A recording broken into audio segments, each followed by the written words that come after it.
suelto que teóricamente el viernes 26 de mayo no vamos a tener clase porque se determinó feriado puente, cosa que yo cuando planifiqué no lo tuve en cuenta.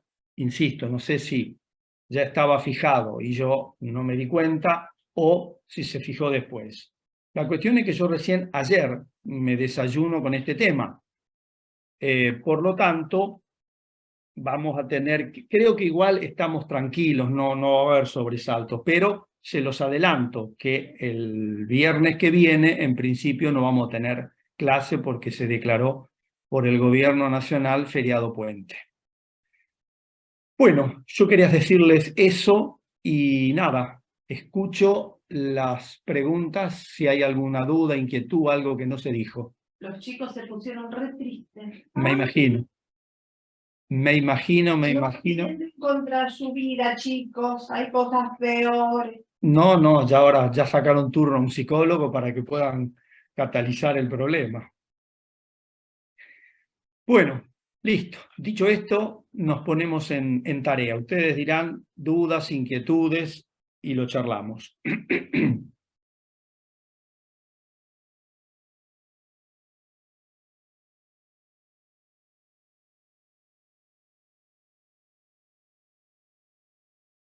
Profe, buen día. Hola, Renzo.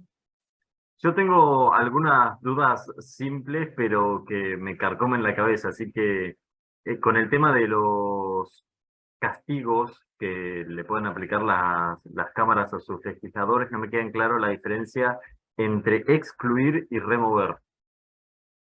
Claro, porque remover o se lo remueve cuando, digamos, tiene un problema físico, tiene un problema psiquiátrico / psicológico que impida, dada la gravedad de esa patología, poder desempeñar correctamente el cargo. En definitiva, no sería una sanción en el sentido estricto de la palabra.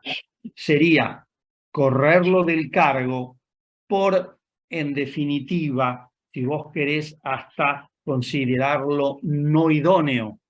Por eso se habla de una causa sobreviniente, es decir, que se le produce al legislador una vez que ya está en funciones. Entonces, como no puede cumplir su mandato como corresponde, dado su problema físico o psíquico, el Congreso, los propios colegas, deciden apartarlo del cargo y que asuma en su lugar en el que seguía en el orden de la lista o el suplente que lo reemplazaba. Ahora, cuando se lo deja cesante, cuando se lo excluye, que es la palabra que utiliza la Constitución, es producto de alguna circunstancia que lo tornen, te diríamos, inmerecedor de ocupar el cargo, sea porque ha cometido un delito, sea porque ha realizado actividades que pueden no constituir delito, pero sí pueden tornarlo como no válido para estar ocupando un cargo de diputado o de senador. O sea que a fin de cuentas, la acción final es la misma, que pierde la facultad de ser legislador, pero la diferencia entre remover y excluir sería la causa. Exactamente. Uno lo remueve, digamos, ante un estado de necesidad, ante una circunstancia que está diciendo, bueno, lamentablemente esta persona no puede seguir continuando porque la enfermedad que lo aqueja le impide un normal desempeño de sus funciones.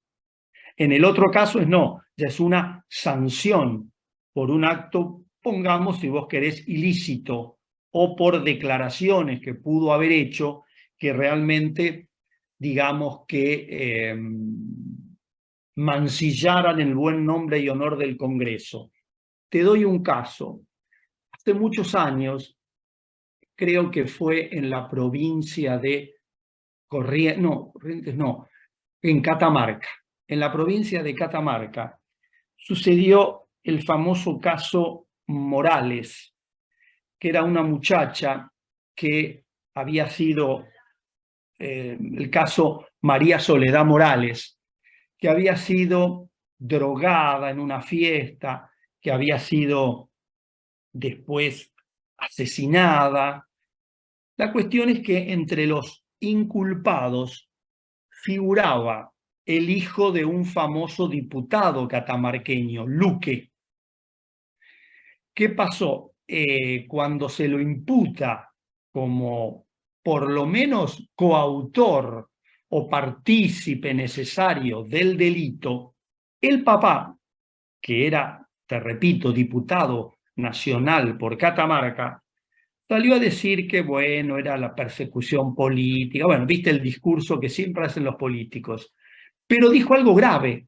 Dijo, ¿a ustedes les parece que si hubiera sido mi hijo, con el poder que yo tengo, no hubiera podido dejar todo esto sin que trascendiera? Evidentemente que fue una respuesta muy desafortunada. Como el caso Soledad Morales, que hay una película, incluso podés verla, había tomado tal trascendencia en el país que diríamos que se había transformado en una causa nacional. Los propios colegas, no sé si convencidos o movidos por la presión social, tuvieron que excluirlo de su seno, es decir, excluirlo del cuerpo. Pero fíjate que en realidad la persona pudo haberse ido de boca, pudo haber dicho más de lo que debió decir, pero en realidad un delito tipificado por el Código Penal no era. Pero era tan aberrante esas declaraciones en ese contexto que, te repito, sus colegas, sea por convencimiento o por presión social, lo excluyeron de la Cámara. Y lo bien que hicieron. Hablando de las acciones, había mencionado en los audios que necesitaban 2/3 de los votos. Pueden ser de la cantidad máxima absoluta, es decir, de la poco más de la mitad para hacer estos castigos. Sí, en realidad se necesitan el voto de los 2/3 de los presentes. Es decir, hoy sabemos, producto de la pandemia, que hasta podría considerarse presente aquel que participa de una sesión de un Zoom. Pero en el momento en que se redactó la Constitución, ni por asomo a los constituyentes se le ocurrió pensar en esta tecnología. Por lo tanto, cuando se habla de votos, 2/3 de votos, debe interpretarse la Constitución hasta que no se haga una interpretación diferente, que el voto se hace en el recinto, en la sala del Congreso. Por lo tanto, si se habla de votos, se habla de presentes. Hoy diríamos presentes en la sala o presentes por Zoom. Pero el voto necesariamente implica presencialidad. Presencialidad en el sentido estricto o presencialidad virtual, si vos querés, aunque parezca contradictorio lo que te estoy diciendo. También en una parte menciona la cantidad agravada, que creo que ya lo había mencionado en anteriores clases, pero no recuerdo cuánto era la cantidad de agravada. Sí, de la mayoría absoluta, pero no esa. Claro, es decir, cuando en un cuerpo colegiado, por ejemplo, sea la Cámara de Diputados, sea la Cámara de Senadores, lo primero que hay que hacer es determinar que la Cámara tenga o no tenga quórum. ¿Por qué? Porque si la Cámara no tiene quórum, no puede sesionar, salvo una excepción que ahora después te digo para no irnos mucho del tema. Es decir, la Constitución dice que el quórum, que te repito, es la cantidad mínima necesaria para que la Cámara quede constituida, es de más de la mitad de los totales. En el caso de diputados, son 257 los totales. Por lo tanto, como mínimo, tiene que haber 129, que es más de la mitad. Sobre esos 129, puede haber 130, puede haber 150, bueno, se verá en cada caso en particular. Sobre ese número es lo que se debe calcular. Por ejemplo, los 2/3 para excluir a alguno de sus miembros, para seguir con el ejemplo que vos trajiste hace un instante. Ahora, existen casos en donde la propia Constitución nos manifiesta que los 2/3, por ejemplo, deben ser de los totales. Entonces, el quórum que yo te dije recién no te alcanza. ¿Por qué no te alcanza? Porque 2/3 de totales es más que la mayoría absoluta. O sea, si vos haces 257 por 2 y lo dividís por 3, te va a dar más de 129. No sé cuánto te va a dar, pero si alguno de ustedes quiere hacer el cálculo, que lo haga. Entonces, en ese caso, si vos, por ejemplo, la Cámara va a tratar darle jerarquía constitucional a un tratado internacional que no lo tiene en este momento, ¿qué dice la Constitución en el artículo 75, inciso 20, 21, 22, no, 22 creo que es? Para poderle darle esa jerarquía, debe tener, o deben estar, mejor dicho, presentes 2/3 de los totales. Por lo tanto, primero hay que ver cuántos están. Y después, sobre esos que cuántos están, calcular 2/3 de los totales. Porque si no están, la Cámara igual pudo constituirse, porque la Cámara se constituye con más de la mitad. Pero cuando tengan que votar van a decir, no se puede votar porque no está el mínimo que la Constitución exige. O sea que esos 2/3 de los totales es la cantidad grabada. Y 2/3 de presentes también es agravada. ¿Por qué te digo esto, Renzo? Porque en los casos ordinarios, diríamos los casos normales, los casos comunes, sobre el quórum, que es más de la mitad, también se exige más de la mitad. Cuando se exige, por ejemplo, 2/3 de los presentes, ya es una mayoría agravada. Ni que decir 2/3 de los totales. Porque lo normal, lo común es sobre el quórum, que es más de la mitad de los totales, sobre ese número, más de la mitad. Y 2/3 es más que más de la mitad sobre ese número. Bien, entendí, gracias. Bien, si no lo podemos, hasta ustedes que tienen ahí un celular y tienen una computadora incorporada, podemos hacer los cálculos para que no nos queden dudas. Es decir, tomemos la Cámara de Senadores, que es la Cámara más pequeña y más fácil de hacer el cálculo. Sabemos que tenemos 72 senadores totales. Si uno dice con qué quórum trabaja la Cámara, tenemos que decir que trabaja con 37, si mal no recuerdo, que es más de la mitad de 72. ¿Estamos de acuerdo hasta ahí? Sí. Bien, estamos de acuerdo. Si uno dice, bueno, para sancionar una ley ordinaria, por ejemplo, el Código Civil y Comercial, basta que sobre 37 lo aprueben más de la mitad. ¿Cuánto es más de la mitad de 37? Para mí es 19. Fíjense, hagan la cuenta ustedes. Sí, 19. Sí, 19. Perfecto. Entonces, si de los 37, 19 votan a favor, está aprobado el proyecto. Ese es el cálculo normal, el cálculo ordinario, si ustedes quieren. Vamos a pequeña agravamiento. Dijimos que los presentes mínimos son 37, ¿verdad? En senadores. 2/3 de 37, ¿cuánto es?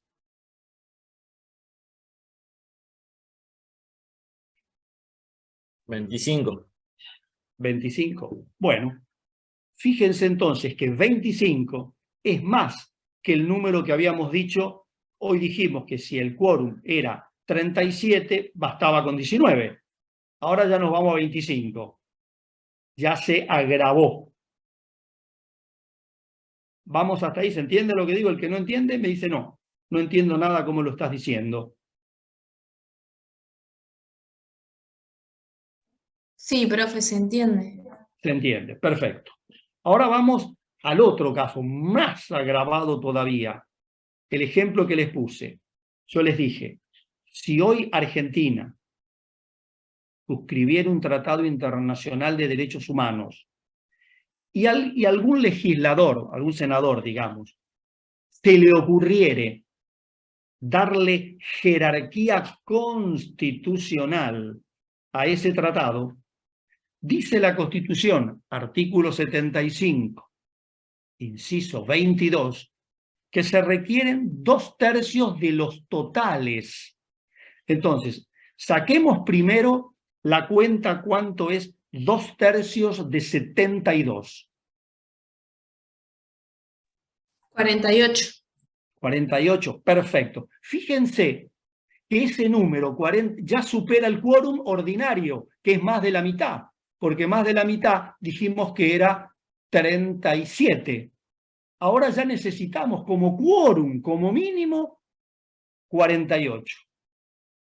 Entonces, hay que ver, para Renzo y para el resto, en cada caso en particular, qué mayoría exige la Constitución, para saber si el quórum ordinario sirve o hasta tenemos que subir el quórum ordinario para poder llegar después sobre ese quórum a que lo voten favorablemente 2/3 de los totales, pero no de los totales del quórum, sino de los totales de toda la Cámara.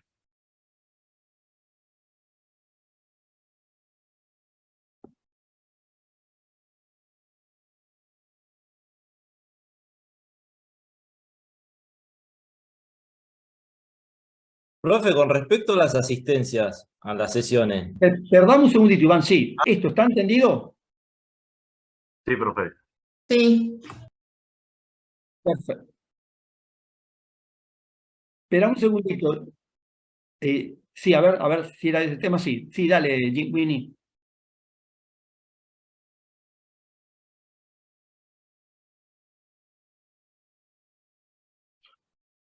No, en el caso que trajimos recién, que creo que fue Victoria la que hizo el cálculo rápido, de 48 sobre los 72, por lo menos tienen que haber 48 sentados y votarlos todos. Si hay 50, puede haber 48 que voten a favor y 2 que voten en contra. Si hay 60, puede haber 48 que voten a favor y 12 en contra. En ese caso, no solo se agrava la cantidad de los votantes, sino que se agrava también la cantidad de presentes para que haya quórum.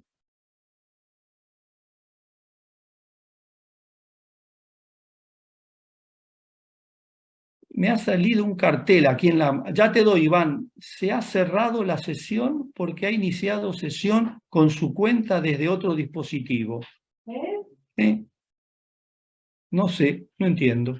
Se ha cerrado. ¿Ustedes me escuchan, chicos? Se ha cerrado sesión porque iniciaron. sí. Ponle a aceptar, a ver qué pasa. Bueno, Eso, chao. profe, eso es Nos cuando despedimos. se mete otra persona de la facultad al mismo Zoom que usted. Listo, ahí puse Listo. aceptar y... Listo, entonces, seguimos. Dale, Iván. No, yo te quería preguntar eso, si a las sesiones puedes faltar las veces que quieras o tienen algún tipo de restricción para si se tienen que presentar alguna. Bueno, está buena porque yo le dije a Renzo, después te hago una aclaración y me olvidé. Y ahora vos esto me haces unir conceptos. En realidad, el principio es que no puede una Cámara sesionar si no están en sus asientos, hoy diríamos asiento y o computadora, por esto de la pandemia, del Zoom y toda esta tecnología que tenemos, al menos más de la mitad de los totales. Ese es el principio. Ahora, ¿qué sucede? Sucede que, puede suceder que, y esto generalmente está por cuestiones políticas, un bloque es los legisladores que pertenecen a la misma fuerza, alianza o partido político. Puede suceder que, por cuestiones de intereses particulares, no concurran ni por Zoom ni personalmente a la Cámara. Entonces, ¿qué sucede? Volvamos siempre al caso de senadores, que es el que estamos manejando. Dijimos que tienen que estar como mínimo presentes para sesionar más de la mitad. Si son 72, tiene que haber 37. Pero este aquí que en lugar de haber 37 concurren 20. Entonces la pregunta es, ¿puede la Cámara sesionar solo con 20? La respuesta en principio es no. Pero para algo sí puede sesionar, que era lo que quería decirle a Renzo, que después me fui y vos me ayudaste a volver. ¿Para qué pueden sesionar solo esos 20? Para obligar a los que no fueron a que concurran a la sesión pasado, digamos, un término de 1 hora, por decirte algo. Ahora, la pregunta es, ¿y si no van? Porque lo que puede hacer los que fueron y que están en minoría es emitir un despacho diciendo, señores senadores, concurran a las sesiones programadas para hoy porque íbamos a tratar tal o cual tema. Pero puede que los legisladores que no concurrieron lean la resolución y se rían, como diciendo, bueno. Entonces, ahí viene un poco, ahí te contesté, Renzo, que a veces sin el quórum mínimo igual se puede sesionar, pero solamente para este caso en particular. Para los demás es necesario el quórum. Ahora te contesto a vos, Iván. ¿Qué sucede?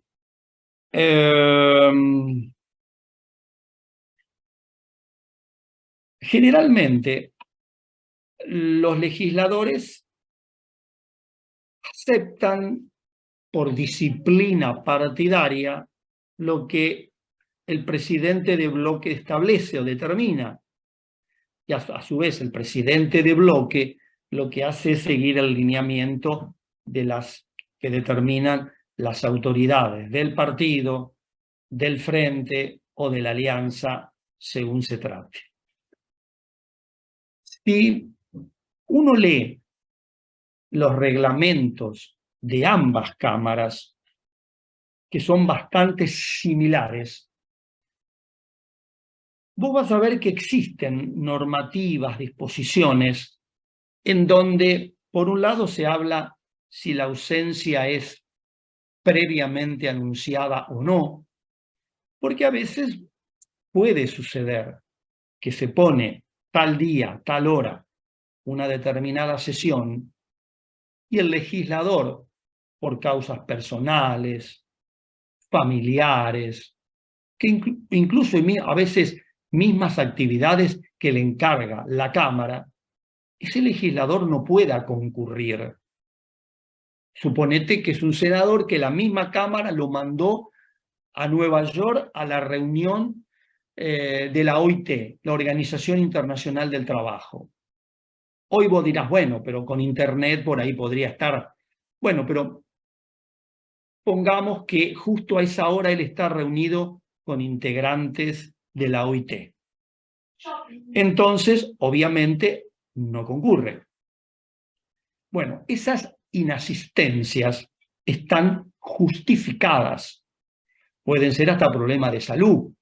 Ha tenido, no sé, el senador un infarto hace una semana, entonces informa que no puede concurrir a la sesión.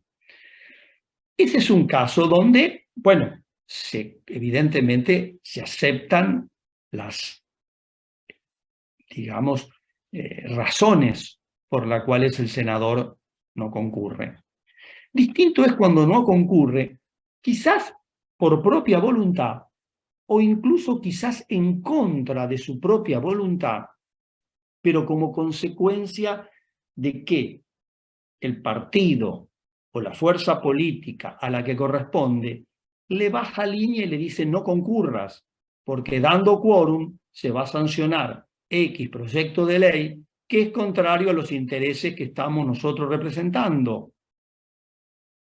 En ese caso, que es generalmente lo que más irrita a la gente, en ese caso, ¿qué dicen los reglamentos de ambas cámaras? Bueno, que los que concurrieron, y ahí volvemos a esa sesión, digamos, especial, intimen a los legisladores a concurrir.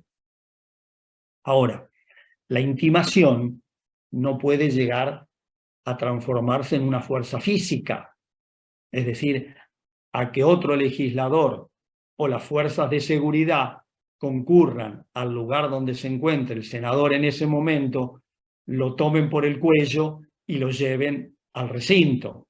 Sería poco serio. Pero ¿qué, digamos, solución se adoptó, ya que esta realmente recurrir a la violencia física no es lo recomendable?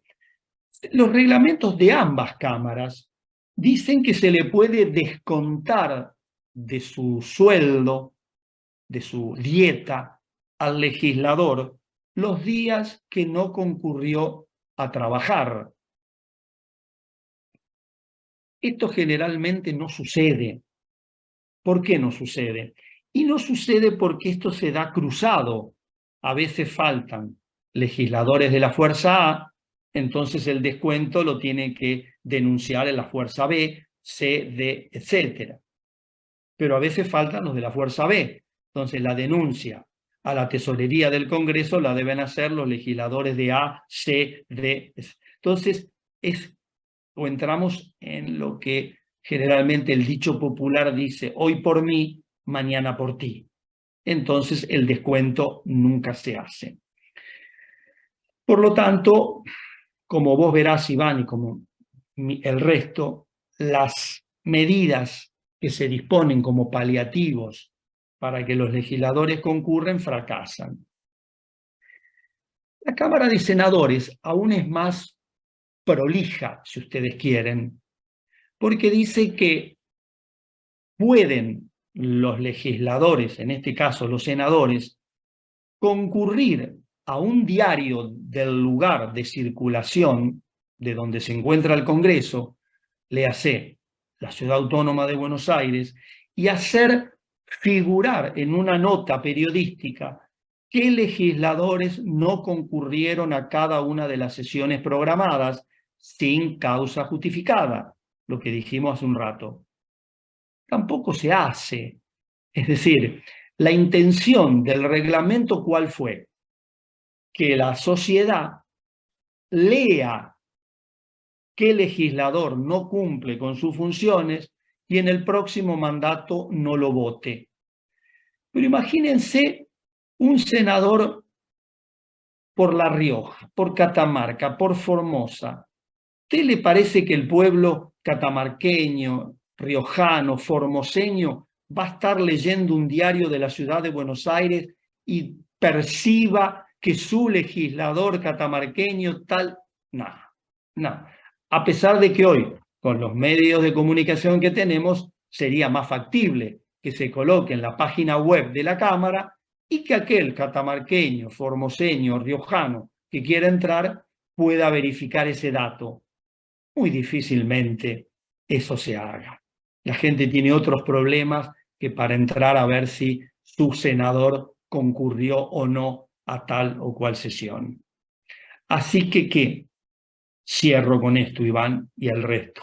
Las sanciones que fija las cámaras, quizás la más efectiva sería el descuento de sus haberes. Porque como dijo un expresidente, de todas las vísceras de una persona, la más sensible es el bolsillo. Pero como no se cumple, porque es hoy por mí, mañana por ti, sigue el show.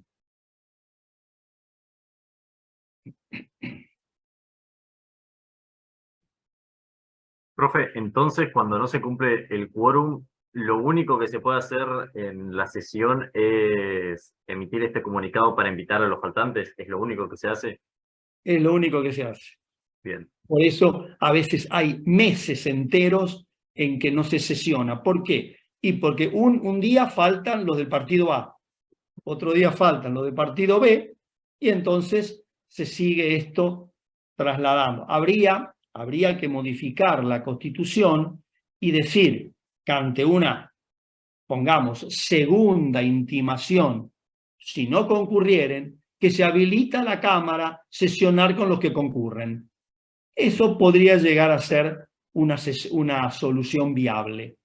Pero como la Constitución es el producto de un acuerdo político, lo más probable es que esa reforma a la Constitución no salga.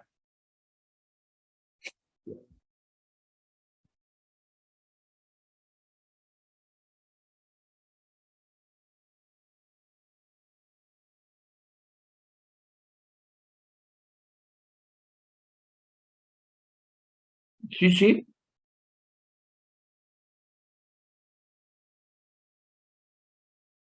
No, porque ya la sesión está organizada. Ya se tomaron todas las medidas necesarias para sesionar. Ese día es ahora.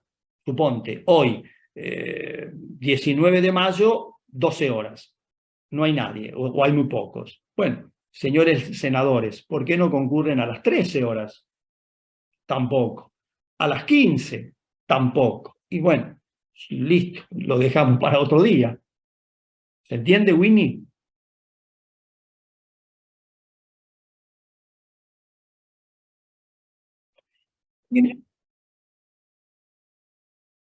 No, generalmente porque primero generalmente trabajan las comisiones y emiten el despacho.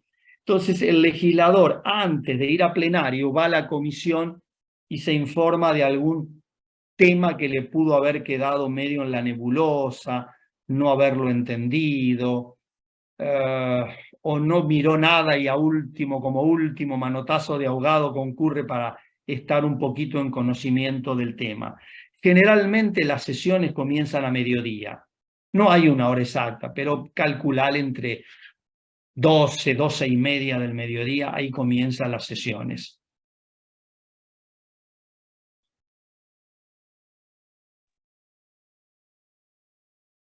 Sí, o sea, la sesión, hay temas en donde no se puede levantar la sesión si no se llega a un resultado. Por ejemplo, cuando hay asamblea legislativa para elegir nuevo presidente por acefalía. Ahí la ley de acefalía dice que la sesión no se va a suspender hasta que no se elija un nuevo candidato. Es más, puede suceder que no exista quórum en ese caso, el quórum primigenio. Bueno, en una segunda oportunidad, ahí la ley baja el quórum necesario y se trabaja. Pero una vez que se reunió el quórum necesario, la sesión debe continuar hasta que se elija nuevo presidente. Puede durar 1 hora, 2, 10, bueno, eso no se sabe. Dice que no puede concluir la sesión sin que no se haya elegido nuevo presidente de la República. De nada. Y si uno va, da quórum y después se va, antes de votar o algo, ¿se toma como un voto negativo, como una no participación? A ver, puede suceder que vos diste quórum, pero que en un determinado momento de la sesión, por una causa X, te tengas que retirar. Entonces tenés que pedirle permiso al presidente de la Cámara que esté presidiendo en ese momento la sesión. Si el presidente te dice, señor senador, no hay ningún problema, retírese, listo, te fuiste. El problema es si vos das quórum y son tantos los que se retiran que te quedás sin quórum, porque en ese caso no podés seguir la sesión. Ahora, Bueno, vos pero sí, ahí el presidente puede decir, no, no se va nadie, ¿y qué pasa ahí?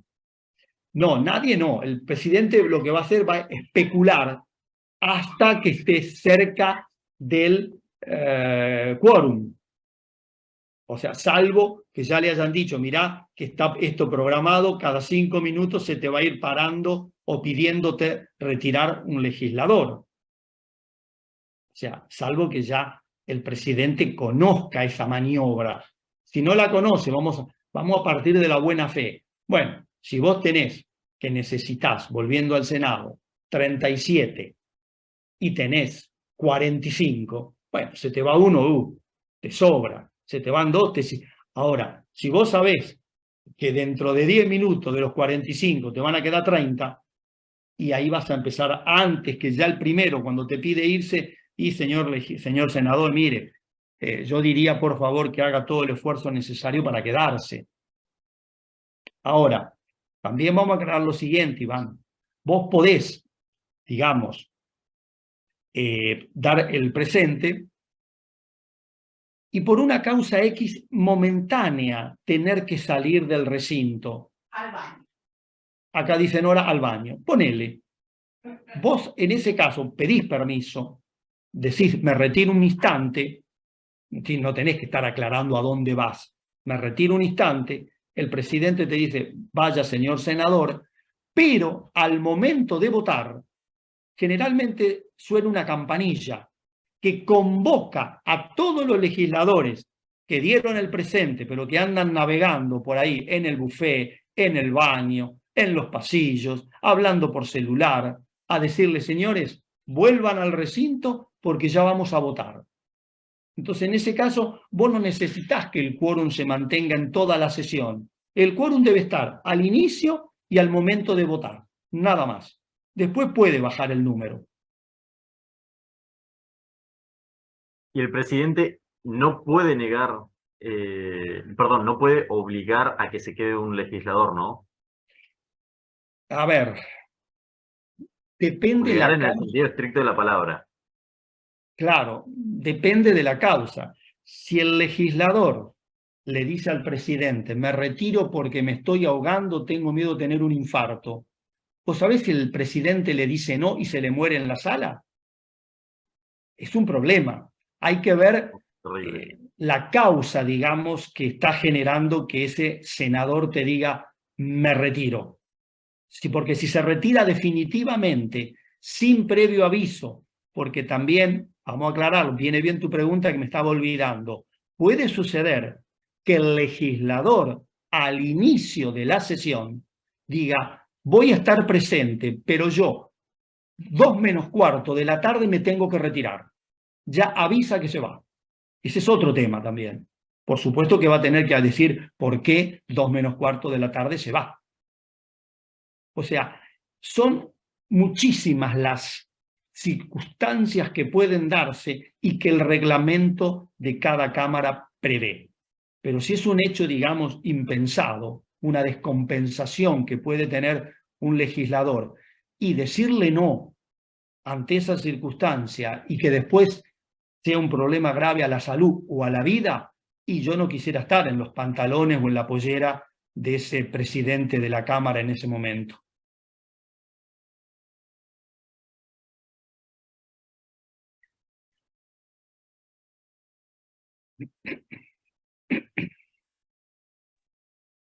Yo también quería hacer una consulta, saliendo un poquito de este tema, que quizás lo haya explicado en anteriores clases, pero no lo tengo en claro, la diferencia entre la Cámara Nacional Electoral y la Cámara de Diputados. Claro, porque a ver, la Cámara de Diputados, bueno, sí, creo que ahí no vas a tener problemas a ver de qué se No, sí, trata. ahí no.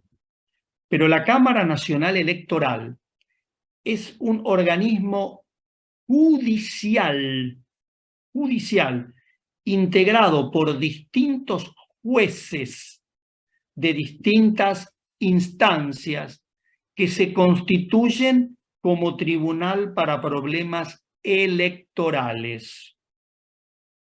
Por ejemplo, autorizar o no un partido a funcionar, otorgarle o no personería jurídica. O, por ejemplo, aprobarle o no las boletas que cada partido debe imprimir previo a las elecciones nacionales. O sea, es un órgano judicial, la Cámara Nacional Electoral.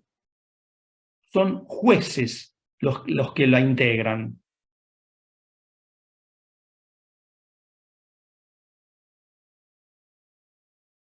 Perfecto, muchas gracias. De nada. Intervienen en todo lo que haga Renzo y el resto al problema del acto electoral, de controlar, por ejemplo, que cumplan los requisitos los legisladores, que impriman boletas, que le manden una para verificar que realmente son boletas aptas para el acto comicial. Resuelven en grado de apelación, por ejemplo, lo que un juez electoral, ya no la Cámara, un juez electoral dictaminó sobre un voto recurrido, y alguna otra que en este momento se me escapa, alguna otra competencia.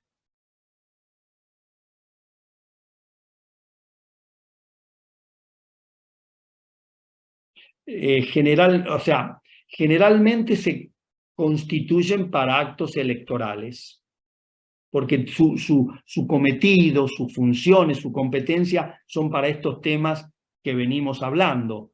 Mientras no haya actos electorales, emisión de boletas, presentación de candidatos, resolver votos recurridos, no tiene sentido su funcionamiento.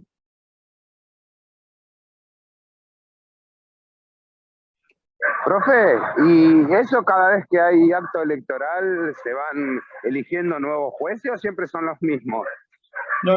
Generalmente se van eligiendo para cada acto comicial. Ah, siempre unos nuevos, siempre son nuevos, digamos. A ver, Así. ten en cuenta que a veces los que la integran es, por ejemplo, te tiro un dato, el presidente de la Cámara Federal de, pongamos, Mar del Plata.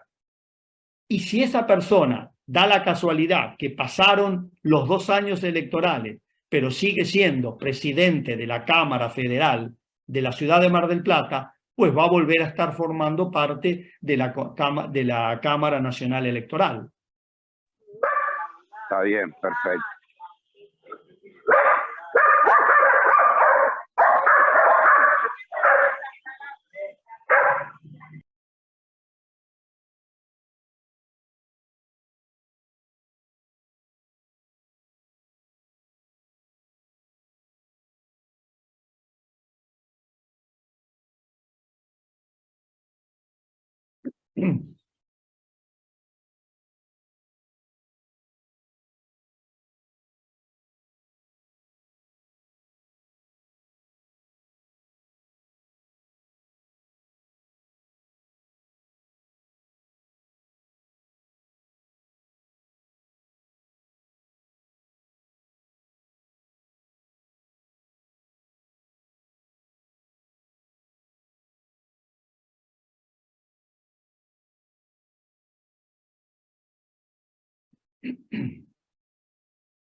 Dale, Felipe.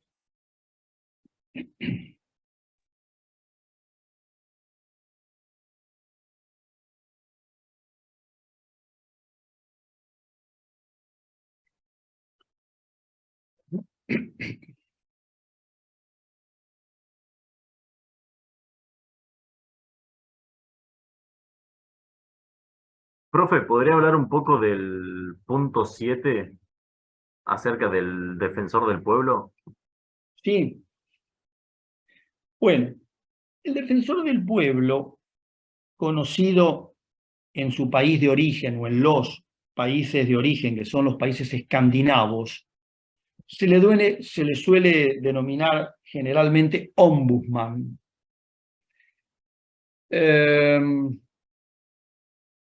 ¿Qué función tiene o por qué existe el defensor del pueblo? En realidad, su tarea está básicamente dirigida a defender los derechos y las garantías de los habitantes de la República Fundamentalmente su acción, su participación judicial, porque convengamos que tiene habilitación para estar en juicio, está referido básicamente a los derechos de incidencia colectiva.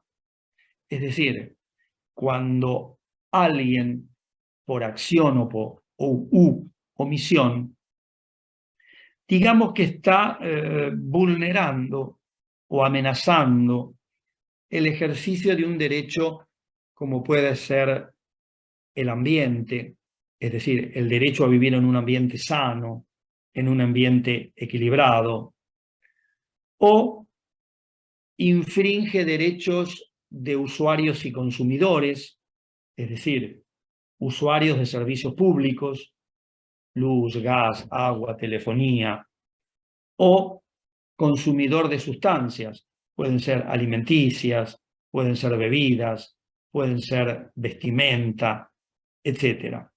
O la otra alternativa, que se trate de casos que vulneran o que generan esos actos, vamos a hablarlo en positivo, que generan esos actos ser acciones discriminatorias, discriminación que puede provenir por una cuestión étnica, por una cuestión ideológica, por una cuestión religiosa, por una cuestión de preferencias sexuales, etcétera, etcétera.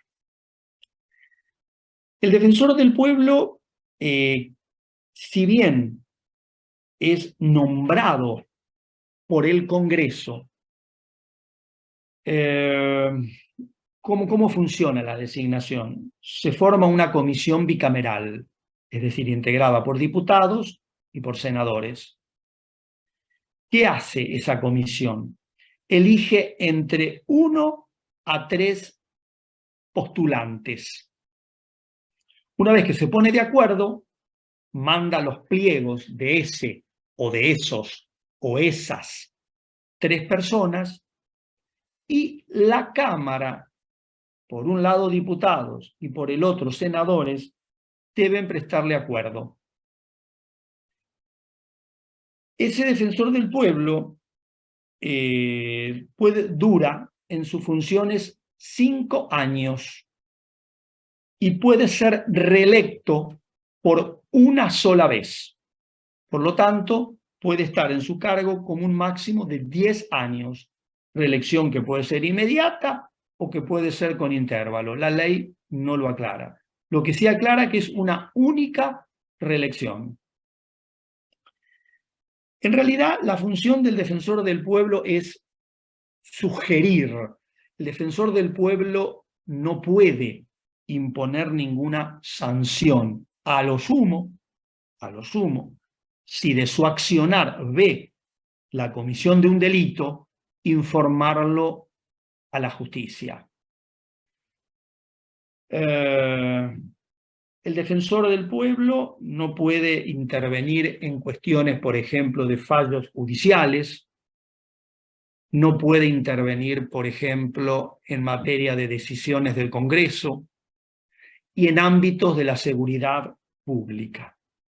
En todos los demás tiene plena capacidad de funcionamiento. La ley que regula también la institución dice que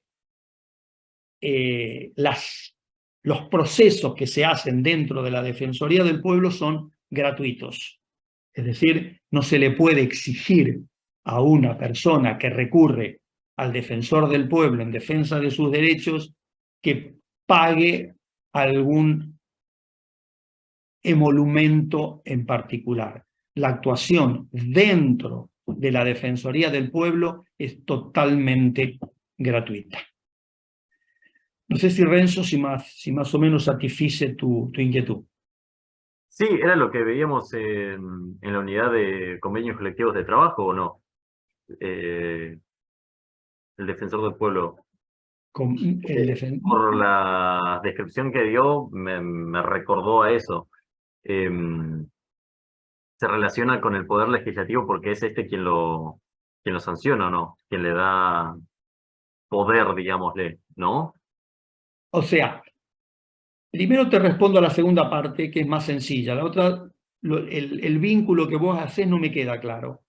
Bien. Es decir, el defensor del pueblo sí es, digamos que es nombrado y removido por el Congreso, pero tiene autonomía funcional. No es que el defensor del pueblo va a ejercer sus funciones de acuerdo al lineamiento que le fije el Congreso. No, lo nombra y lo remueve, pero tiene autonomía funcional. Actúa con independencia de lo que le pueda sugerir el Congreso. Eso por un lado.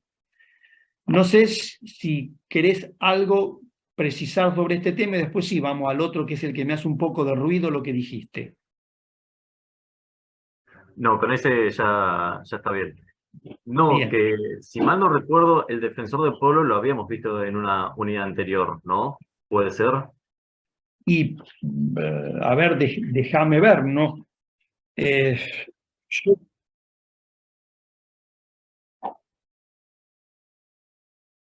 por ahí lo pudimos haber visto cuando hablamos de amparo colectivo, en donde el defensor del pueblo podría tomar la representación de todos aquellos que en similares circunstancias vieron lesionados sus derechos, de hacer una única acción, en donde el defensor del pueblo, en nombre de todos aquellos que concurrieron en la búsqueda de sus servicios, actuar en el ámbito judicial como demandante de la violación o amenaza al ejercicio de un derecho.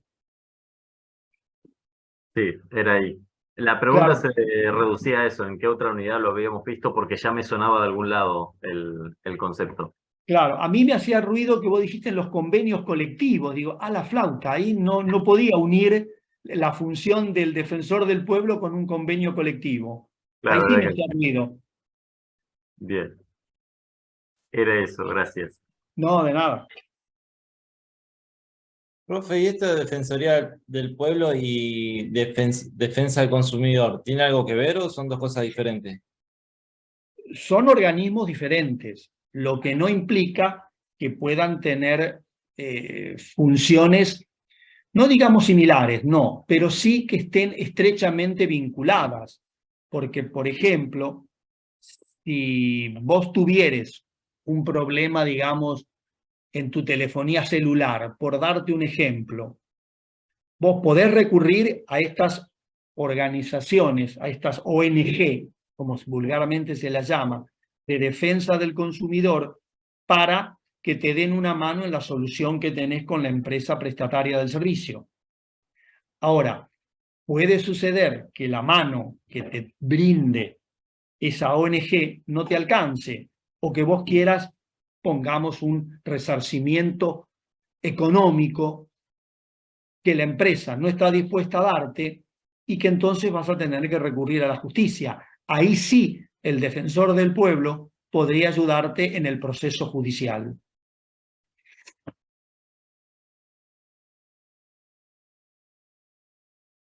Perfecto.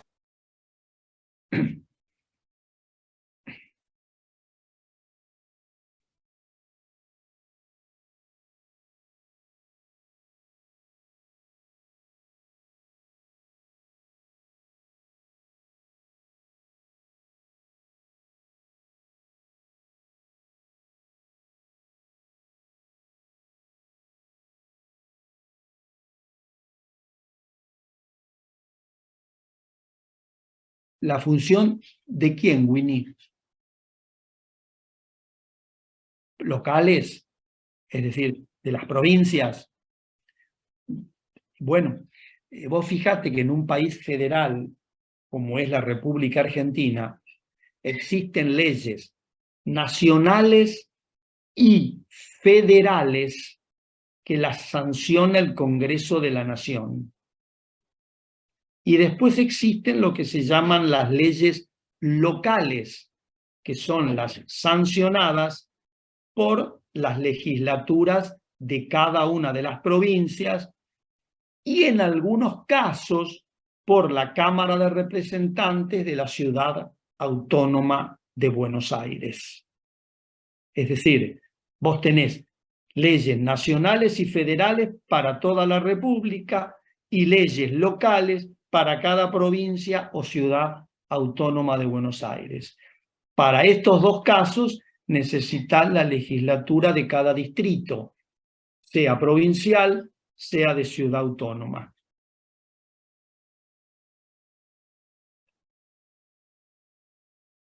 De nada.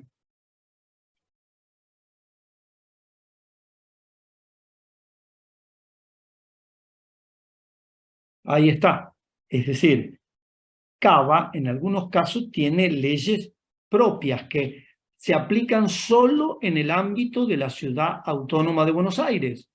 Como por ejemplo, la provincia de Buenos Aires tiene leyes propias que se aplican solo en el ámbito de la provincia.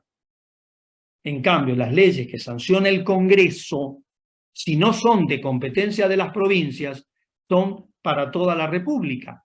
Ejemplo, cuando hablamos al principio de nuestras charlas, ¿te acordás de que hablábamos de leyes de forma y leyes de fondo? Las leyes de fondo, por ejemplo, el Código Civil y Comercial, el Código Penal, etcétera, rigen en todo el territorio de la República. Son leyes nacionales. Después tenés, por ejemplo, la Ley de Nacionalidad. Es una ley federal. Rige en todo el territorio de la República. Y después tenés el Código Procesal Civil y Comercial de la provincia de Buenos Aires, el Código Procesal Civil y Comercial de Cava. En este caso lo sanciona el Congreso, porque es exclusivo para Cava, pero el Código Procesal Civil y Comercial de la provincia de Buenos Aires lo sanciona la legislatura de la provincia de Buenos Aires. Y el Código Procesal Penal de Mendoza, por ejemplo, lo sanciona la provincia de Mendoza, aunque el Código Penal lo sanciona el Congreso Nacional, porque es de alcance total, de todo el país.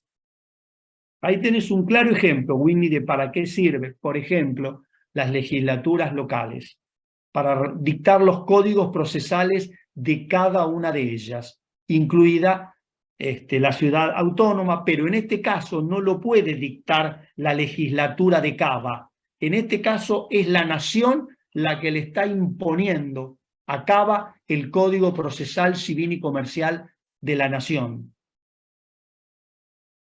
Yo tenía un llamado, Nora, también, fíjate después. No.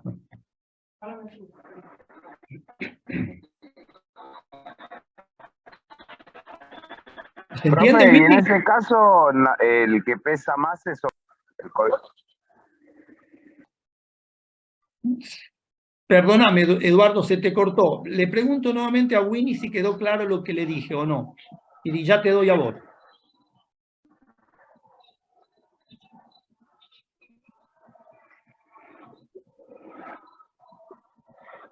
No te escucho ahí, Winnie, no sé qué dijiste lo último.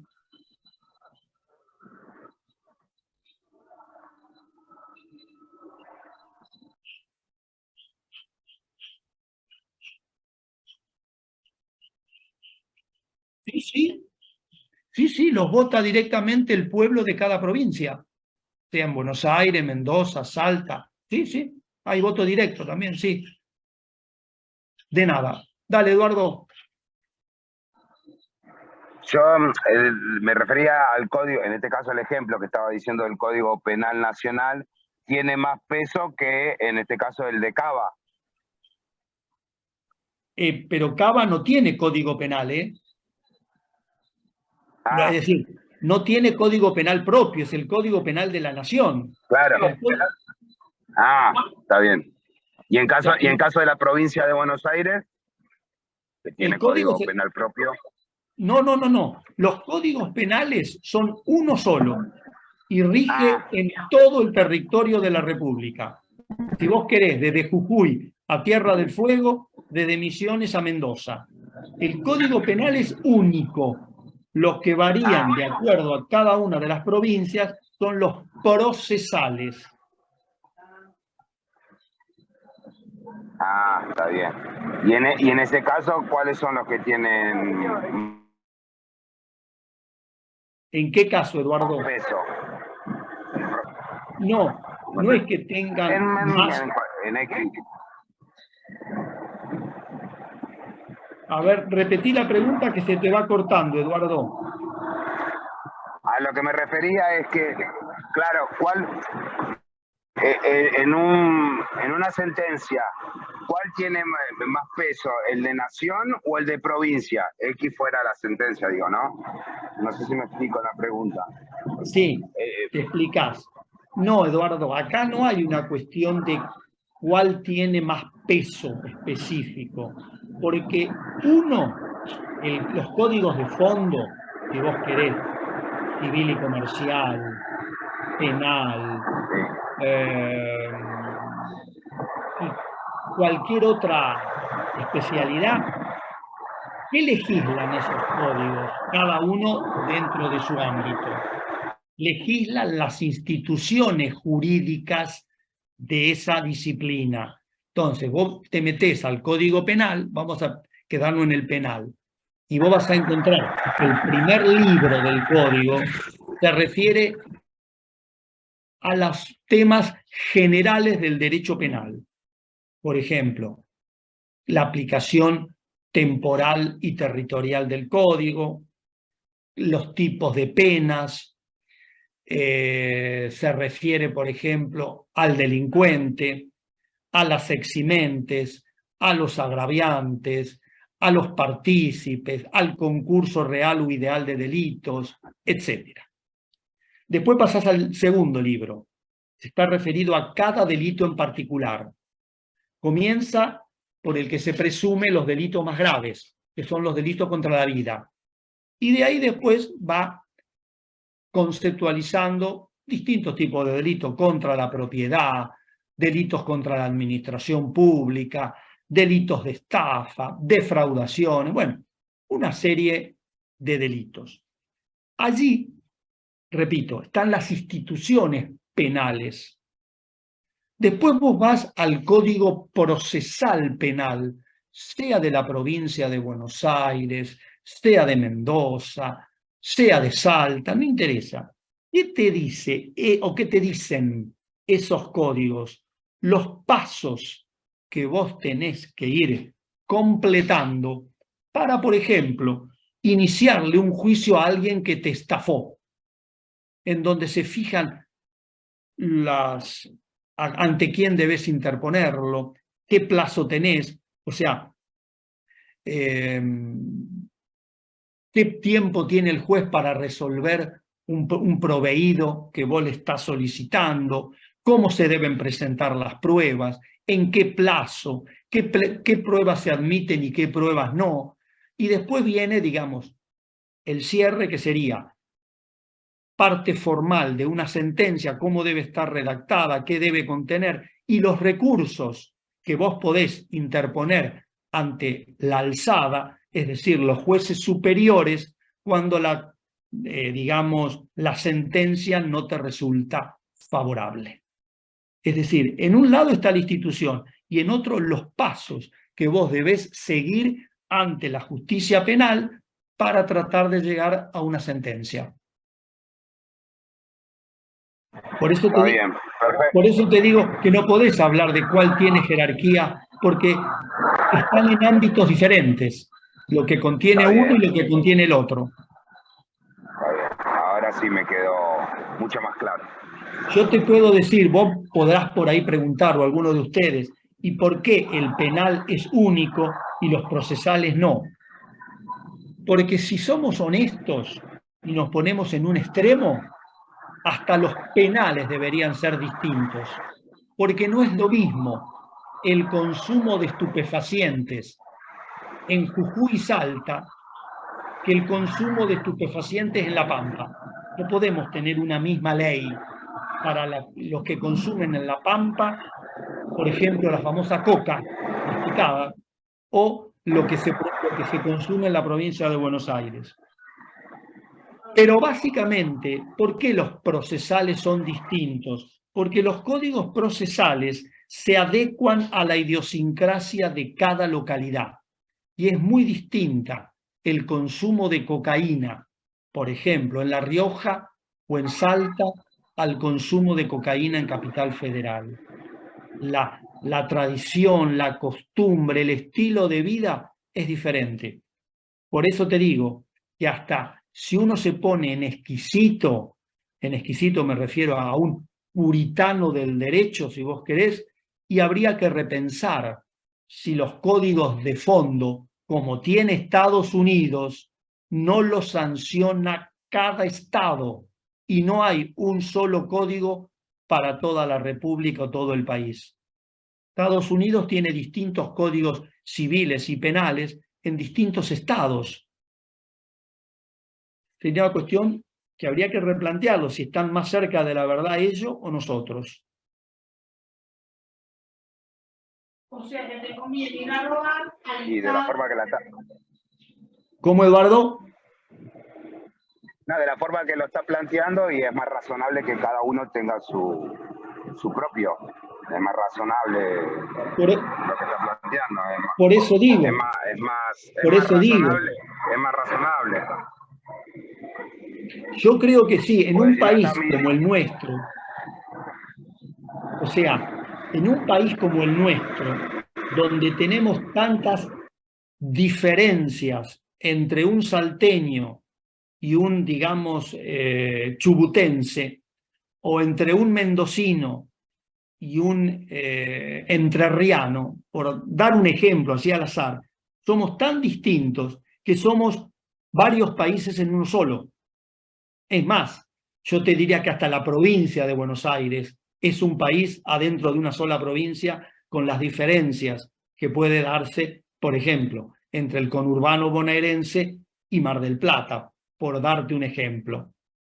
Pero bueno, sin pecar en ese extremo de dentro de cada estado, ver qué ley es la que corresponde de acuerdo a la idiosincrasia, no sería, me parece, puedo estar equivocado, pero no sería tan descabellado que cada provincia también tuviera su propio código civil y comercial, penal, laboral, de minería, porque no es lo mismo la minería que pueda tener Entre Ríos o la minería que pueda tener Catamarca.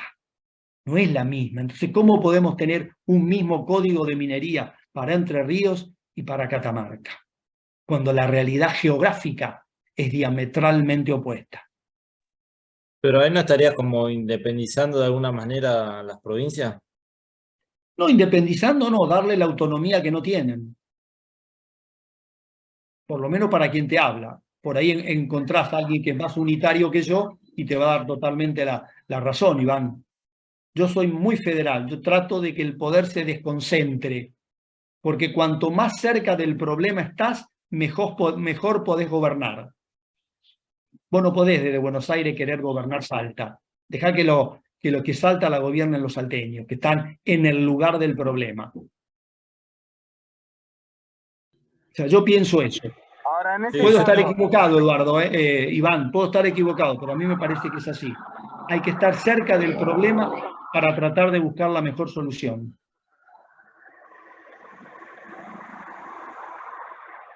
ahora, profe, en ese caso yo también pienso lo mismo, me parece que sería mejor cada uno que tenga su autonomía.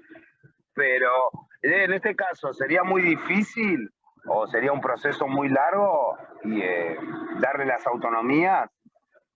¿O es más que nada consenso político que se llegue a dar las autonomías? A ver, el otro día no creo que no eran ustedes, creo que era en Derecho, hablando de otro tema, pero que lo puedo vincular ahora a esto que estamos charlando, me comentaba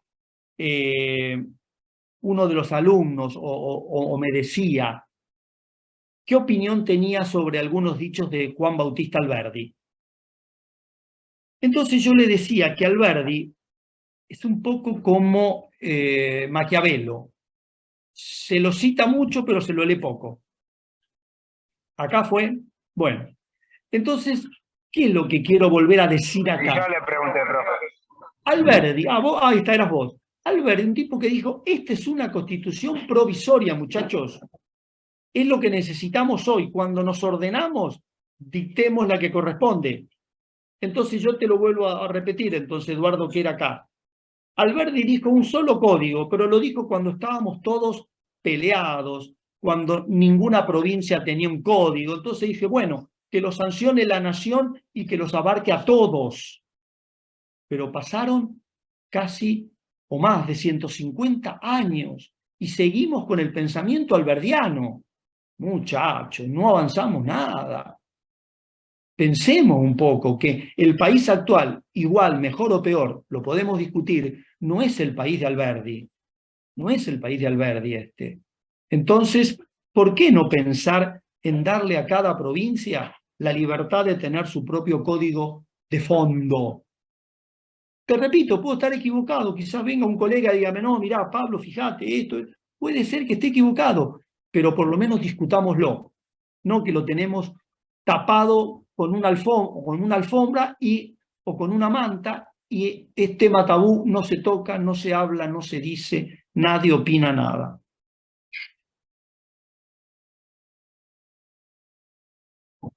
No sé, es mi opinión, Eduardo. Pero sí, lo que pasa es que me parece que en todo ámbito es así. Seguimos con los mismos pensamientos. No quiero ser muy político también, pero bueno, como un pensamiento de gente de hace 70, 80 años. Y bueno, pero los problemas son otros. No son los problemas de hace 70 años atrás. A eso es lo que voy. No sé, digo, por ejemplo, que ahora se habla mucho de la reforma laboral. Y para mí no es el mismo contexto de hace 80 años, cuando se hizo, que hoy en día. Seguramente, seguramente. Y así me parece que, por lo visto, en todo ámbito seguimos usando o teniendo pensamientos antiguos. Claro, o sea, utilizamos viejos remedios para nuevos problemas. Por eso a veces no se solucionan. Claro, exactamente. Sí, sí.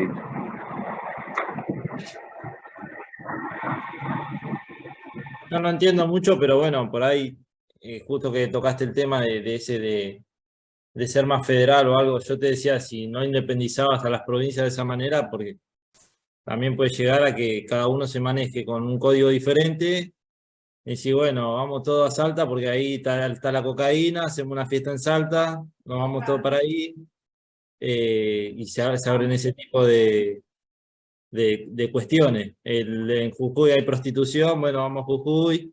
En Mendoza, no sé, permiten otras cosas, vamos a Mendoza. No sé si se pasaría a eso. Bueno, pero el problema es el siguiente, Iván. ¿Vos por qué vas a permitir festicholas en Jujuy? No las permitas y no vamos a ningún lado. Está el negocio ahí. A ver, está el negocio. Y ese mismo negocio no está también en Buenos Aires, en La Rioja o en La Pampa. ¿Está solo en Jujuy ese negocio? No, o sea, está. O sea, en Salta seguramente la cocaína corra y el intendente no haga nada, pero como vos decís, o sea, es más natural, entonces no le van a decir nada. Acá fumás marihuana y no te van a decir nada, aunque sea ilegal.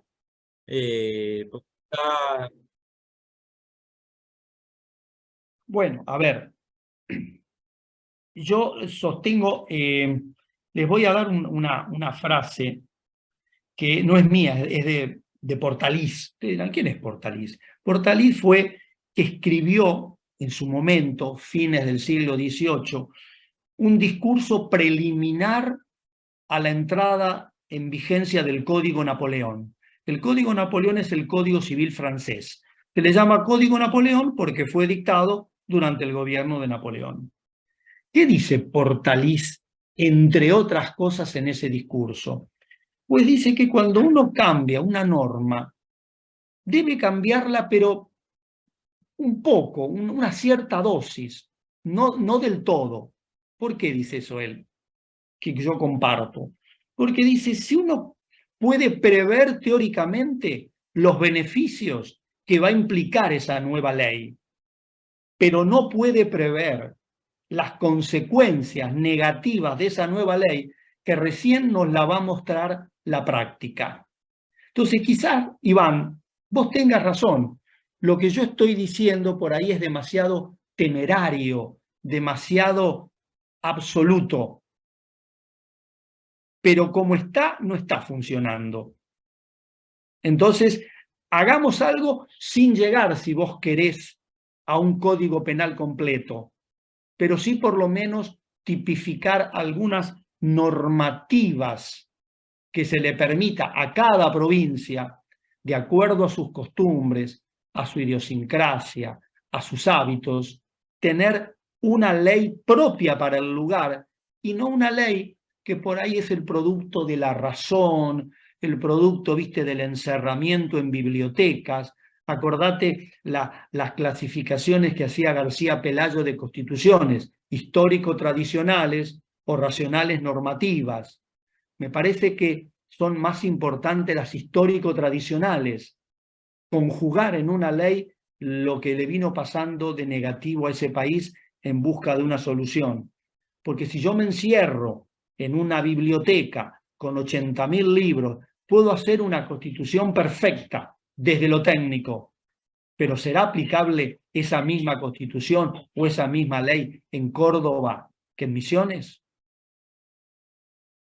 Quiero decir algo. Bueno, espera. Quiero decir algo. La oyente anónima quiere decir algo, le vamos a dar la palabra. En la ley de alcohol cero, ojo que soy abstemia, así que no es que quiero tomar. En la ley de alcohol cero es para toda la Argentina. ¿Es así? No. Porque... ¿No viste que cada provincia fue adhiriendo después?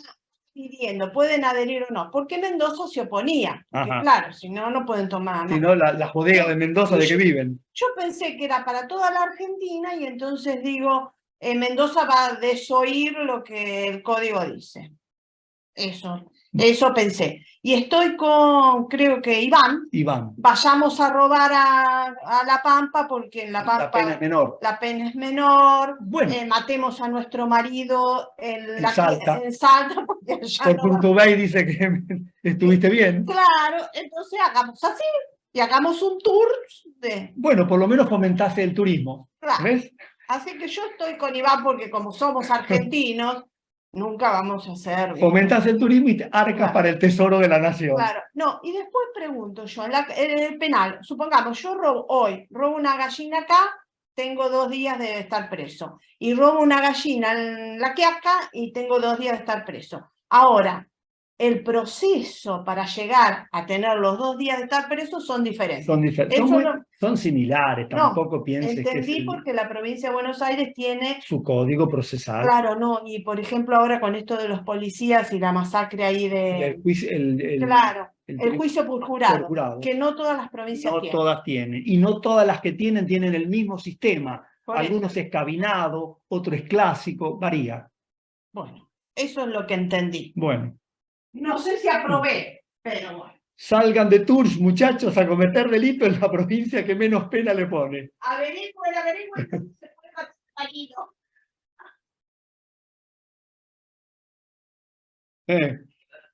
Bueno, pero en Estados Unidos pasa, vieron que lo vemos en películas. Un tipo mata a otro y se escapa y se va a otro estado donde la pena de muerte no existe, por ejemplo. Y sí es así, pero bueno, es cuestión de educación, es cuestión de ir mirando las cosas, pero en eso funciona. Está bien que en la Argentina nada funciona, pero bueno, qué sé yo, no sé. Y en ese caso que pongámosle que lo queramos ser autónomos, es muy, digamos, el proceso para hacerlo es muy complicado o se tiene que hacer un consenso político y todos estar de acuerdo, o puede hacerse ya directamente por ley. No, tenés que modificar la Constitución, Eduardo, porque el 75-22, el 75-12, el 75-12 dice que los códigos civil y comercial, penal, de minería, del trabajo y seguridad social, los dicta el Congreso. Habría que modificar esa parte y decir que dichos códigos serán sancionados por las legislaturas locales. Está bien. Por eso, entonces sería más un consenso político, por decirlo así. Tal cual, tal cual. Y ahora, ¿y las provincias con los municipios sería algo similar? Si quiere hacer las autonomías de los municipios, Claro, o ya es provincial el problema.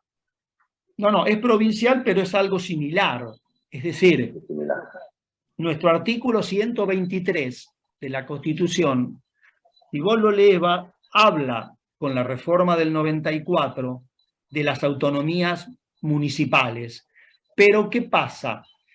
Dice el artículo que cada provincia, le hace la legislatura, determinará el alcance de esa autonomía en lo económico, financiero, político, administrativo y alguna otra palabra más que por ahí se utiliza. Es decir, la Constitución Nacional habilita a la provincia a dejar que los municipios sean autárquicos y se transformen en autónomos, pero que cada provincia tiene la libertad de determinar una mayor o menor dosis de autonomía. Eso queda a criterio de cada legislatura provincial. Ah, está bien. Ahí ya también el mismo proceso que se espera con las provincias. Así es. Nada más que en este caso no habría que modificar la Constitución. No, Si fuera... o sea, habría que modificarla en el sentido, por ejemplo, que si vos le das una autonomía casi plena a los municipios, cada municipio va a poder dictar su propia carta orgánica. Porque nosotros, por ejemplo, en provincia de Buenos Aires, tenemos una sola carta orgánica para los 135 municipios. Entonces, ahí cabe la misma pregunta. ¿Es lo mismo el municipio de Merlo que el municipio de Bahía Blanca, que tiene la misma normativa? ¿O deberían tener cada uno su propia normativa, de acuerdo a las características de Bahía Blanca y de Merlo? Morón. O sea, La Matanza es lo mismo que Mar del Plata. ¿O la realidad es totalmente disímil? Entonces, si la realidad es tan disímil, ¿por qué la norma es la misma? En alguno de los dos casos o en los dos no va a servir, no va a ser solución al problema. Sí, por eso siempre es mejor que sea autónomo. Mientras más autónomo, mejor. Para mí sí. ¿No? Para mí sí, pero para Iván no. Dice que no. Iván dice que no. Pero bueno, es opinable, es opinable. Ah, sí, obvio. Dale, Renzo, tenés la mano levantada. Sí, estaba viendo el programa y quería consultar acerca del punto 8 de la crisis legislativa y reforma parlamentaria. ¿De qué trata? ¿De qué habla? Y sí, el problema es el siguiente acá. ¿Tenemos crisis legislativa? Sí. ¿Y eso, a qué se refiere con crisis legislativa? Y se refiere a que vos viste que un problema, para dejar de ser tal, necesita una solución. Ahora, la solución a un problema debe darse en un tiempo razonable. Y esa razonabilidad a veces implica celeridad, implica rapidez. Y el Congreso, por sus propias características, primero porque es bicameral, por lo tanto, la legislación que emita va a tener que estar aprobada por ambas cámaras. Pero a eso se agrega otro problema.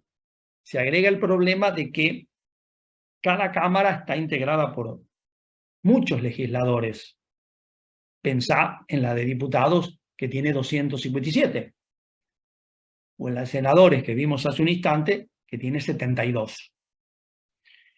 No es fácil ponerte de acuerdo cuando tanta gente puede opinar distinto. Fíjate acá, en este tema casi traído de casualidad, entre Iván, Eduardo y yo, tenemos opinión. O Eduardo y yo coincidimos, pero Iván dice de ninguna manera abrir tanto el juego. Entonces nos tenemos que sentar a dialogar. Mientras Iván por un lado, Eduardo y yo por el otro, dialogamos, el tiempo pasa y la solución no llega. Yo te puedo dar un caso concreto, la ley de alquileres.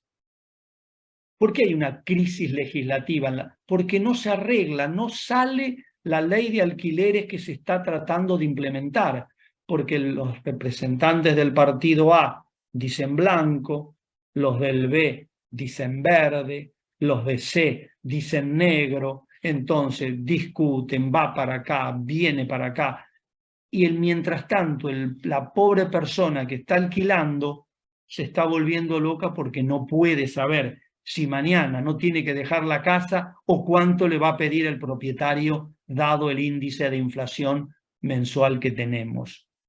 Entonces, esa es la crisis legislativa. Las respuestas a los problemas o la solución al problema se demora en el tiempo. Entonces, hay un dicho popular que dice que la justicia tardía no es justicia, la solución tardía no es solución. Entonces, hay que agilizar los trámites parlamentarios. El Congreso tiene que ser más expedito, más rápido. Ni que decir con lo que hablábamos hace un rato de la falta de quórum. Hoy faltan unos, no se trata la ley de alquileres, mañana falta el otro, no se trata la ley.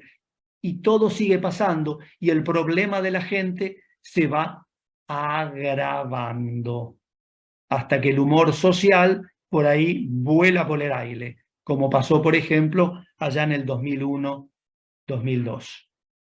Por dar un ejemplo, ¿no? Entonces, se necesita rapidez. Hoy el mundo es movimiento acelerado. La historia se acelera. Lo que antes pasaba en 50 años, hoy pasa en 15 días. Entonces la respuesta tiene que estar a los 15 días, no a los 2 años, porque ya no le sirve al que tuvo el problema. Esa es lo que hace referencia al punto 8, Renzo. Tiene movimientos muy elefantiásicos. Viste que el elefante camina muy despacio. Bueno, ahí lo deviene movimiento elefantiásico. Es un movimiento muy lento y la gente necesita soluciones rápidas. No digo para ayer, pero sí por lo menos para mañana, no para el mes que viene.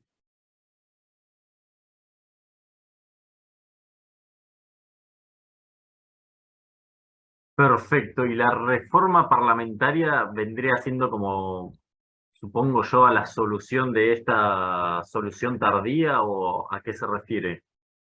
Y se refiere a que ya algo intentó hacer, y con buen suceso, por supuesto, la Constitución.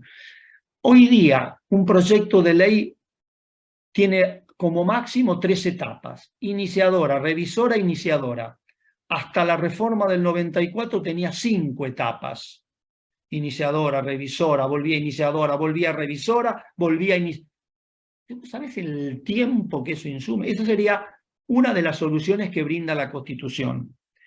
Otra, la que hablábamos hace un rato, Renzo, decir que si a la segunda convocatoria no tenés quórum, que con tal número puedes sesionar el Congreso. Entonces estás agilizando también, porque si no, otra, cambiar los reglamentos de las cámaras, fijar más días de sesiones, por ejemplo. Otras, que no haya tantas idas y vueltas, que ante una simple mayoría de un despacho de comisión ya se pueda seguir el trámite. O sea, para hacer tenés, pero para entretenerte, mucho tiempo. Lo que pasa que, ¿qué es lo que a veces interfiere? La política. Cuando hablo de política digo política partidaria, no la política como ciencia. A veces intervienen intereses. ¿Por qué no decirlo? El lobbying que ejercen los grupos económicos poderosos. O sea, hay mucho para hacer. Vos dirás, pero no se hace nada. Y puede ser, o lo que se hace es tan poco que no te das cuenta.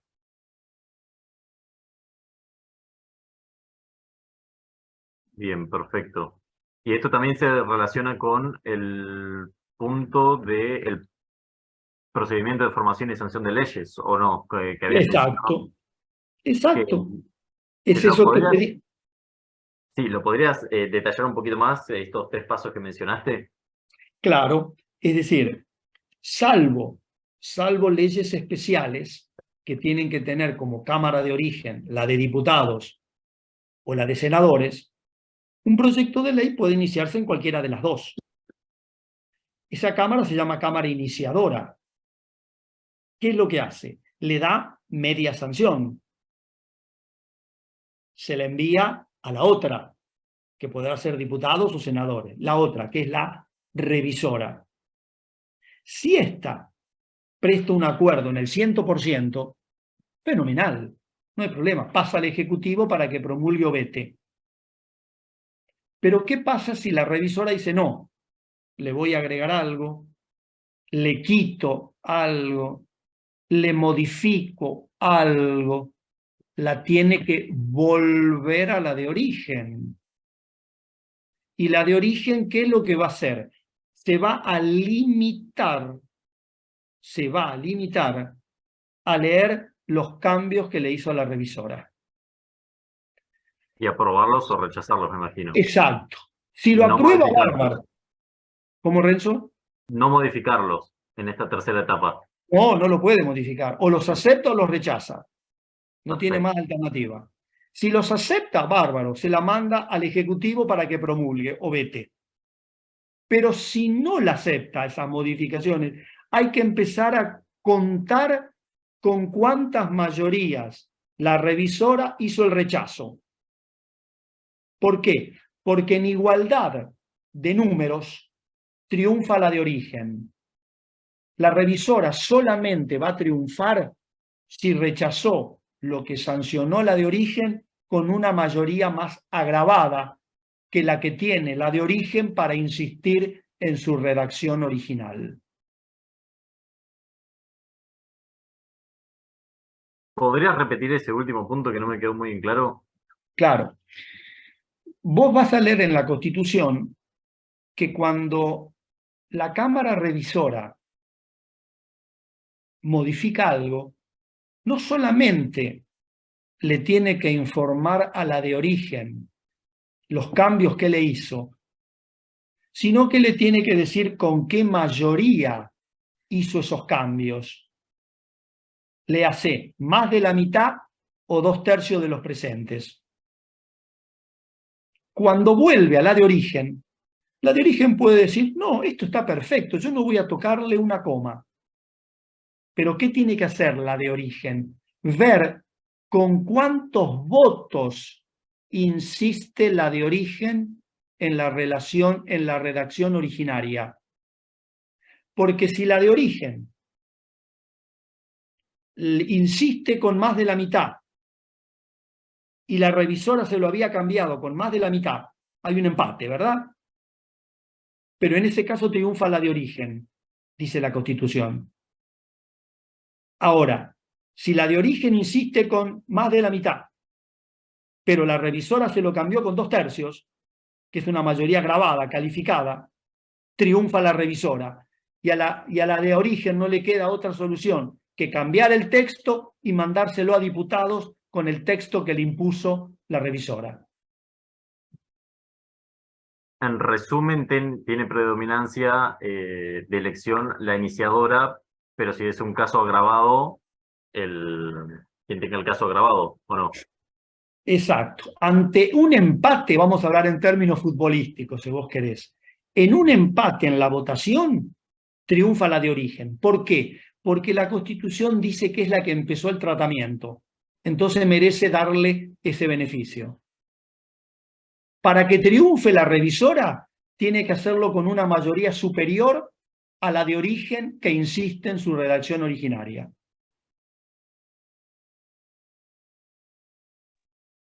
Perfecto, era eso. Muchas gracias. De nada.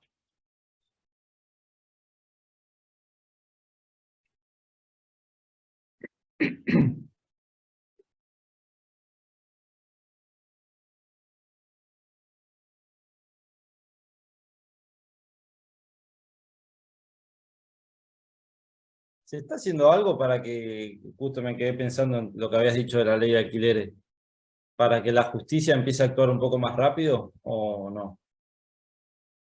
Es que la justicia actúa con relación a la ley vigente, Iván. Lo que se está buscando es que desde el Congreso se modifique la ley a los efectos de que los tiempos por los cuales firmás un contrato, las actualizaciones por la cual fijás el valor del alquiler, pueda estar más en consonancia con los bolsillos de los inquilinos. Porque no es lo mismo que la ley te diga que el plazo mínimo es de 1 año o que te diga que el plazo mínimo es de 3 años. ¿Por qué? Y porque vos en 3 años tenés mayor posibilidad de ir estudiando qué puede ser de tu vida. En cambio, si cada año sabés que se te puede vencer el contrato y el dueño te dice no, no te lo voy a renovar, o para renovártelo te pide un valor descabellado, se te complica. Entonces, en cambio, si son 3 años, vos sabés que por 3 años el contrato lo tenés garantizado. Lo que te va a variar, sí, va a ser el valor que vas a tener que pagar, fundamentalmente si estás en altos procesos inflacionarios. Claro, a lo que yo iba es que bueno, todo este tipo de cosas que tardan en resolverse en el Congreso, demás, ponele el alquiler. Yo no puedo pagar el alquiler, entonces un sector de la sociedad se vuelca a tomar terreno, usurpar viviendas, otro tipo de cosas, por ejemplo, hacer los paros en la 9 de julio para pedir más medios de subsistencia porque no alcanza o lo que sea. El tema de la actuación rápida de la justicia o del Congreso o los políticos, no sé cómo se mueve, al actuar lento genera más problemas todavía. Entonces, si se hace, ¿cómo se estudia eso? Lo que pasa es que vos estás hablando de problemas colaterales. No estamos hablando de específicamente aquel que alquila y que, bueno, si le piden una enormidad se va a alquilar a otro lado. El tema de la ley de alquileres es para aquel que mal o bien todavía puede seguir alquilando, no para aquel que después se queda en la calle y se va a vivir abajo un puente. Esos son efectos colaterales de una ley poco solidaria, si vos querés, de una ley que se olvida de la justicia social. ¿Me explico? O sea, una cosa es que vos, pongamos, puedas renovar tu contrato por 3 años y decir, bueno, yo veo cómo me voy manejando. Y otra cosa es que el plazo mínimo sea de 1 año, donde el plazo obviamente es mucho más corto y vos no sabés qué va a pasarte de aquí a 1 año cuando tengas que renovar ese contrato.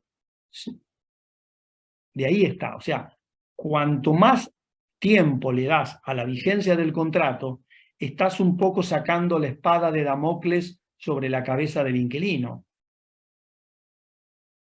Porque, ¿qué pasa? Vos lo podés ir actualizando el índice de alquiler de acuerdo a la inflación. Pero cuando después tenés que renovar, lo más probable es que no te diga, bueno, vos terminaste en un precio justo, digo cualquier cosa, pagaba 2 pesos, bueno, te lo renuevo a 2,10. No, terminaste pagando un precio justo a 2 pesos y para renovártelo el propietario te dice, bueno, ahora 3. A partir de este año arrancamos de 3 pesos. O sea, más allá que se actualizó por el índice inflacionario, hay un recalentamiento del valor del alquiler por comenzar un nuevo contrato. Y ni qué decir si tenés que poner meses de garantía, traer nuevos avales, es decir, nueva gente que garantice tu pago.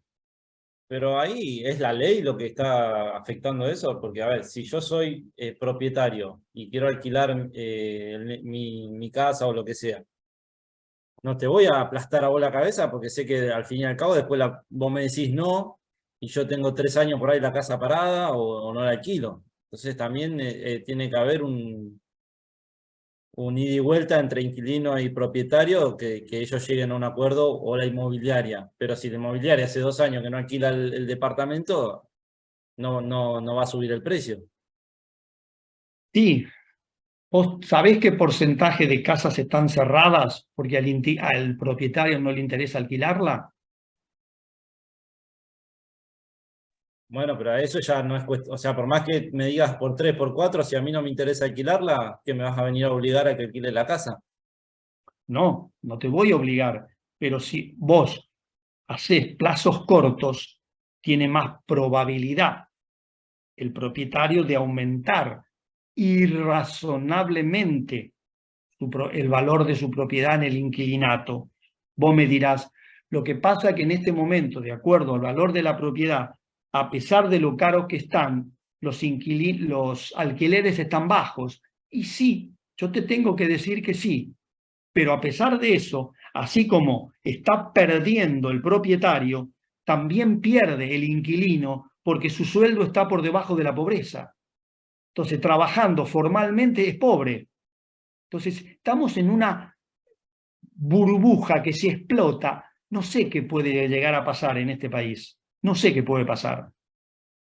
Porque está todo, mírame y no me toques.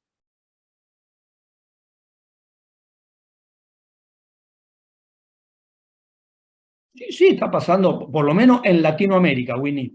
Por lo menos en Latinoamérica. Ese es el problema.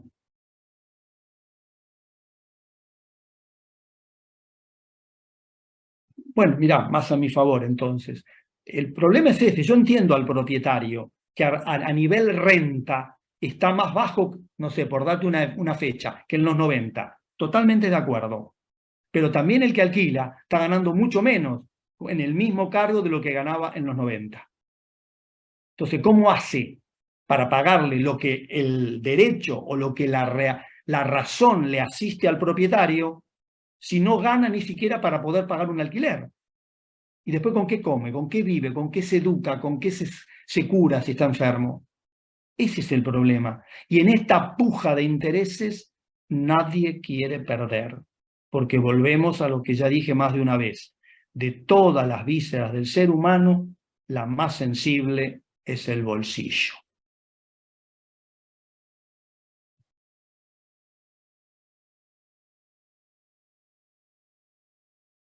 No, es un tema complicado, por eso no se ponen de acuerdo y Y bueno, por eso al no ponerse de acuerdo, se patea para adelante y el que está en el problema es el que recibe el puntapié. Pero no el puntapié en una pierna, en los riñones lo recibe.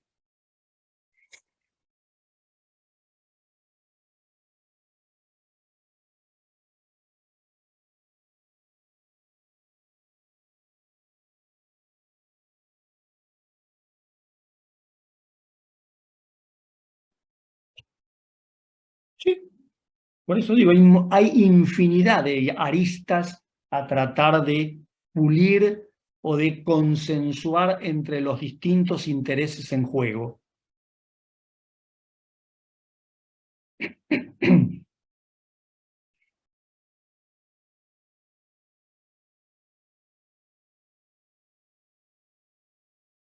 Bueno, si no hay más preguntas, el martes, Dios mediante, presencial, estaríamos viendo la unidad 17. ¿Sí? Les aclaro, para que si todavía no la escucharon o no la leyeron,